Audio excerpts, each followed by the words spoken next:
ప్రత్యక్షమై పలికెనుగా ప్రభువు, సర్వశక్తి గల యెహోవాను నేను.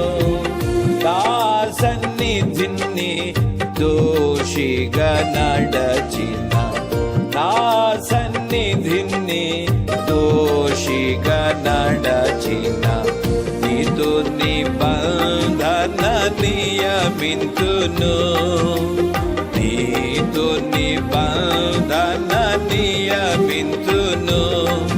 నిశ్చయముగా నిన్ను దీవించెదను, నిశ్చయముగా నిన్ను దీవించెదను.